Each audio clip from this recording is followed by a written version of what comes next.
Hello, my name is Alexis. I'm going to be the nurse performing this exam today. May I please have consent to perform this exam? Yes. Great, thank you. So I'm going to start by inspecting the abdomen. When inspecting the abdomen, I am assessing for contour, symmetry, masses, bulges, striae, anything abnormal, none of which I'm seeing. Next, I'm going to auscultate the abdomen with the diaphragm. I'm going to do so in all four quadrants. My process, I will be starting with the right upper quadrant and moving clockwise each time. So right upper, left lower, right lower. Throughout the exam, please let me know if you're having any tenderness or discomfort. So here I'm auscultating for bowel sounds.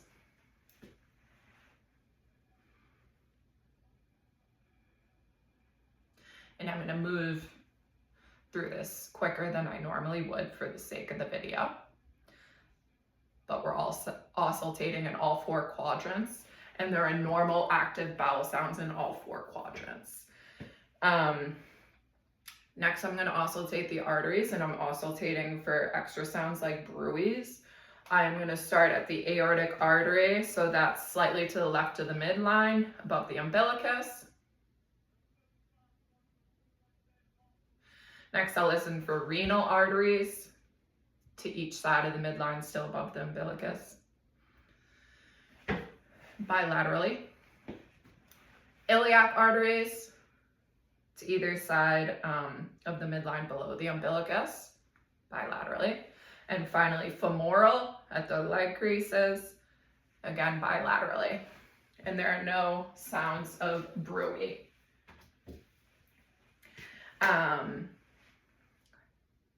Next, I'm going to percuss all four quadrants, again, moving in the same process that I have been.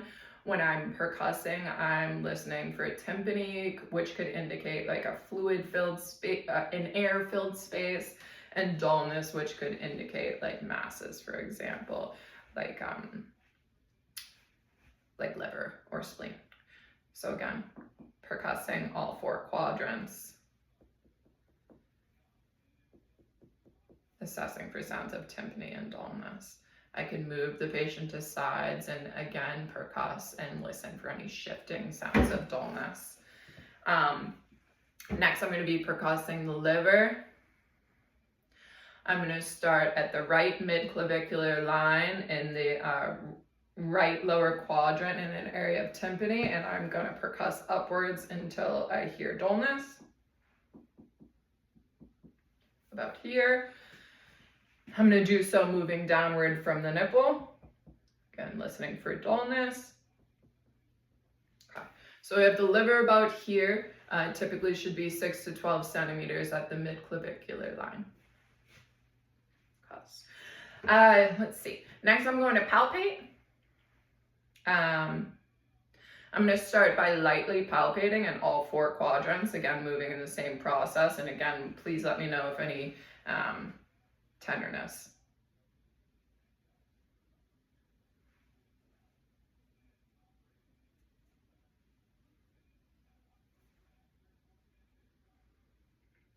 Okay.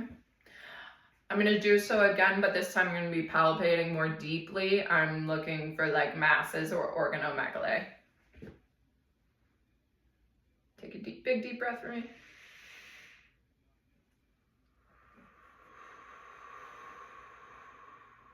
Any pain when I press in or pull out? No.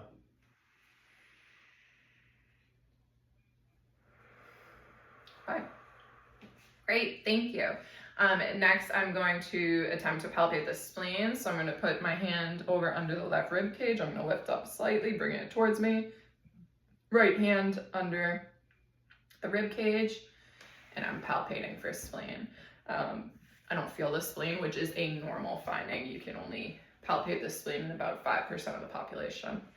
Let's see. Next, I'll palpate for aortic pulsations, again above the umbilici, slightly to the left of the midline. Take a big deep breath for me and hold it.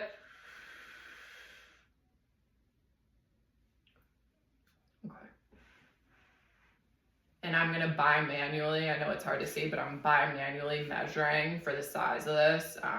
Anything over 3 centimeters would be quite concerning, especially in an older male smoker. You can exhale, sorry about that. Let's see, finally, I'm gonna have you sit up with your legs this way. You can just right that way. I'm gonna assess for CVA tenderness. I'm gonna use the ulnar side of my fist at the CVA with enough to make a thud. Let me know if any pain, tenderness. Any pain or tenderness? No. Okay, thank you. So now we're gonna move on to the musculoskeletal exam. I'm gonna have you turn and face the camera.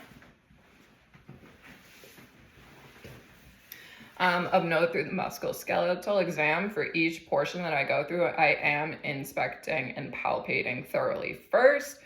I'm gonna just verbalize that now for the sake of timing in the video, but that is something I'm doing each time.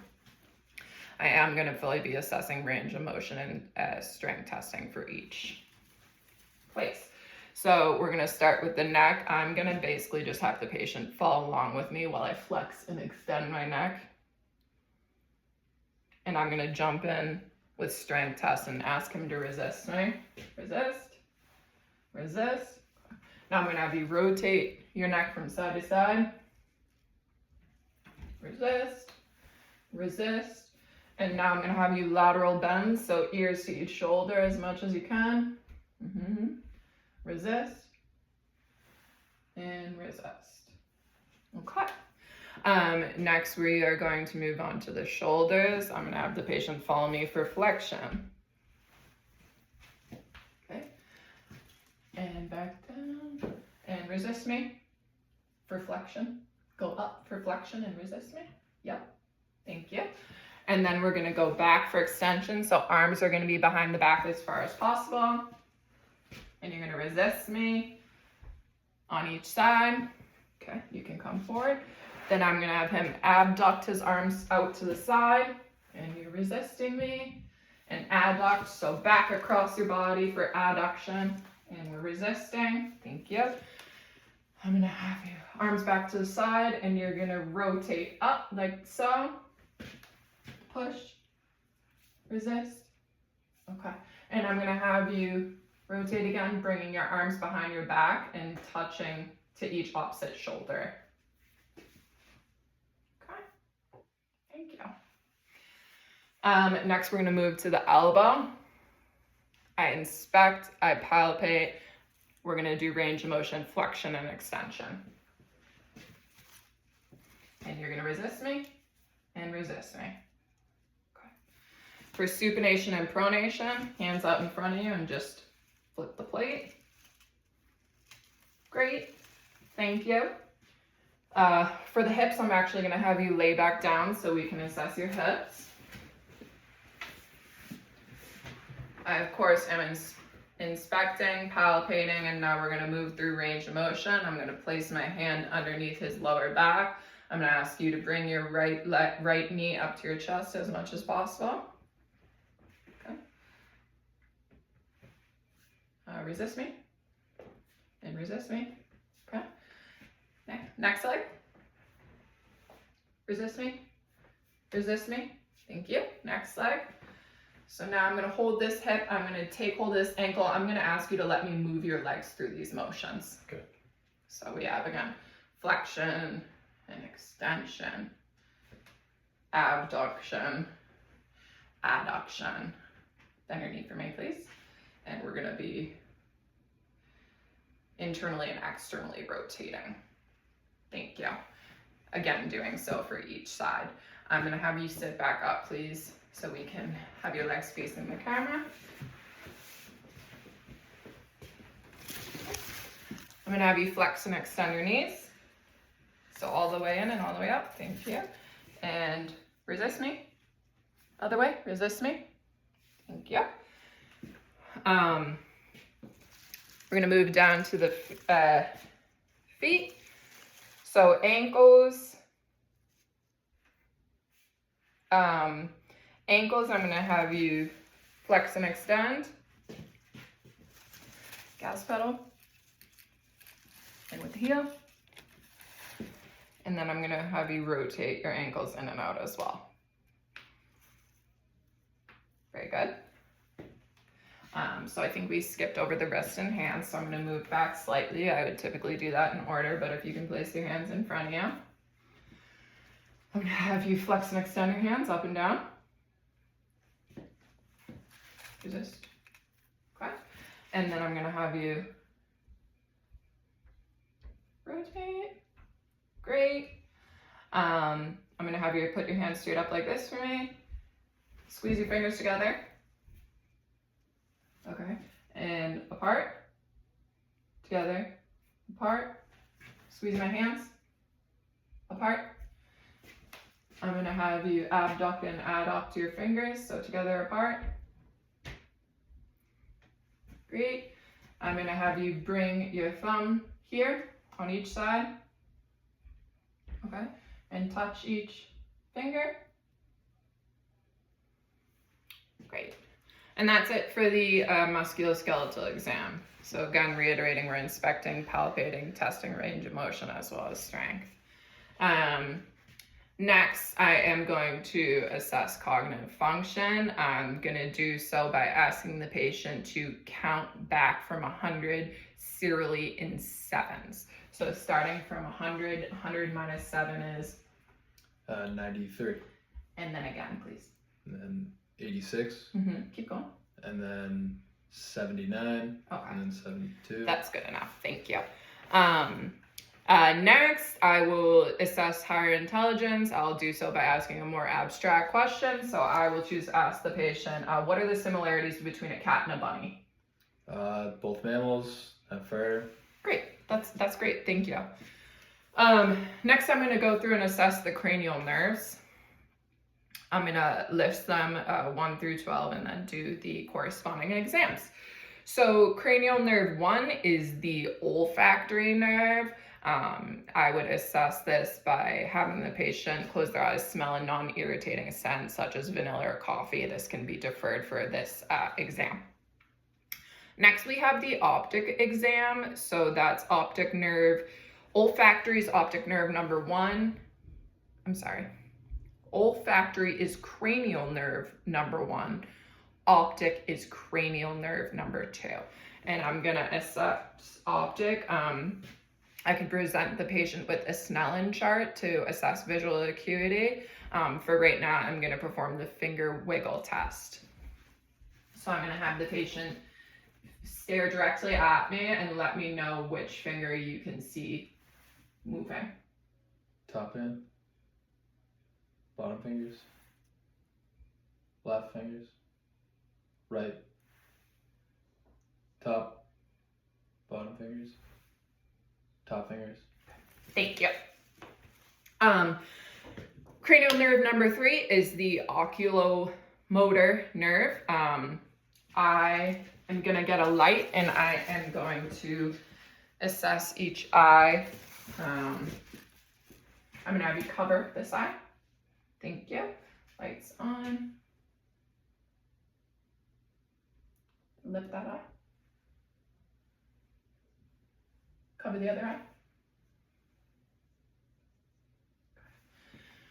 So that's all set. Thank you. So both eyes, pupils are even, equal, round, reactive to light, approximately 3 millimeters, which is normal. For the 4th, which is the trochlear, and the 6th, which is abducens, I'm going to be assessing for extraocular movements.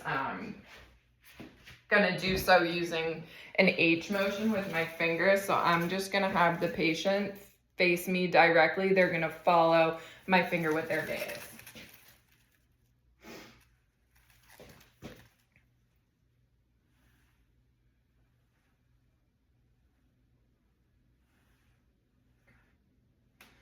So there's no signs of ptosis, nystagmus, any abnormalities. Whew. Then for cranial nerve number 5, which is the trigeminal nerve, I'm going to start by palpating.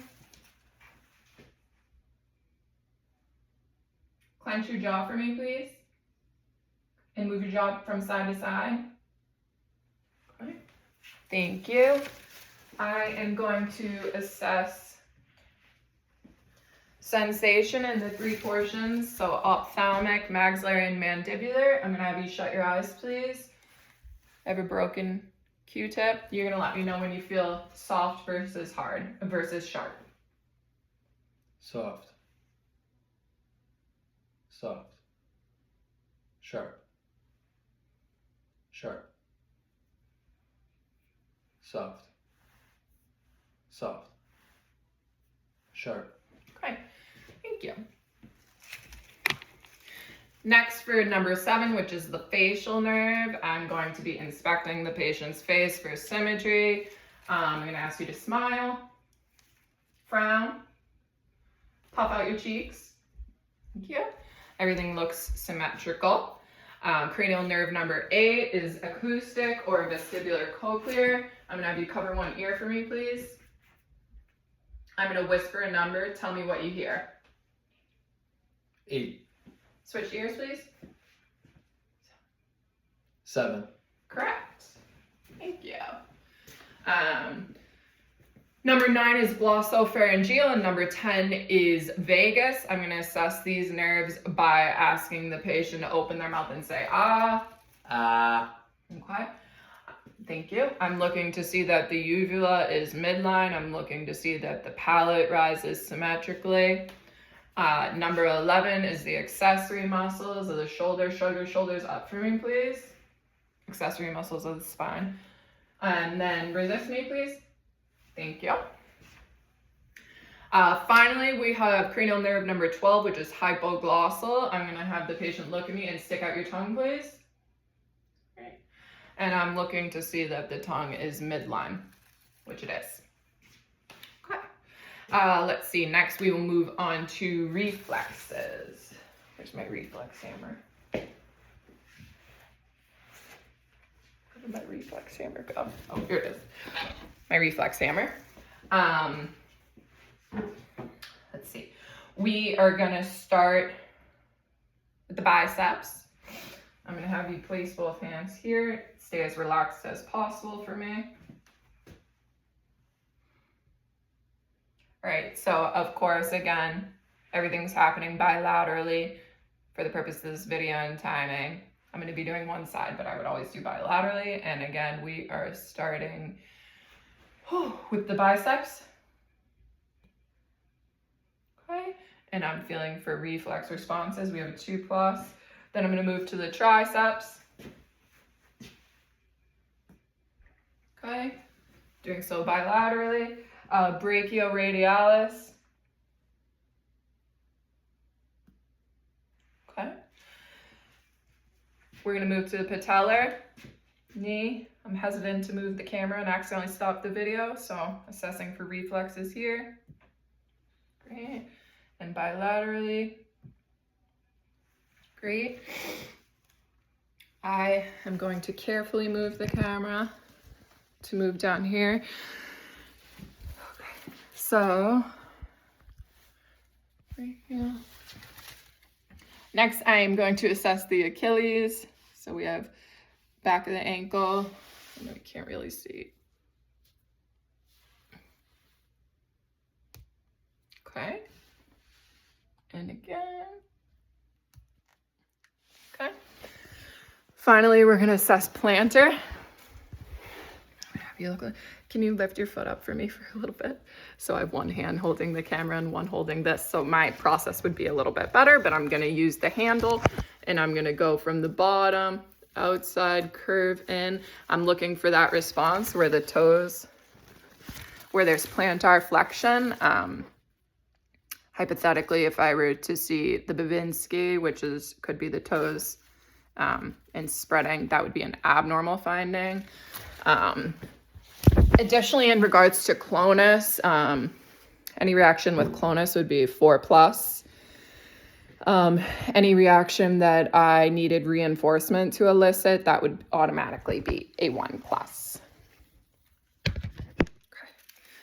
Finally, for the cerebellar assessment, I am going to assess sensation of the upper and lower extremities with my little tool that I've lost. Here it is. I'm going to ask the patient to, again, shut his eyes. I'm going to ask him to let me know when he's feeling soft or sharp and where. soft, sharp, arm, soft, left arm, sharp, left forearm, soft, left leg, sharp, right leg. Okay. I'm going to assess coordination. I'm going to have the patient open their eyes. I'm going to ask them to bring opposite fingers to their nose and do so back and forth. Perfect. Okay, thank you so much. And then I'm going to have the patient stand. I'm going to have them walk, so I may assess their gait, if you don't mind coming right here.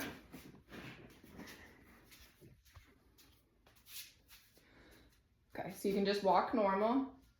And I'm looking for even, steady gait. Okay, now going the other way, I'm gonna have you walk in a straight line with your heel to toe.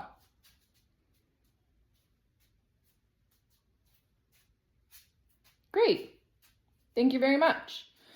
I think that should be it for the video. Thank you very much, sir. Thank you.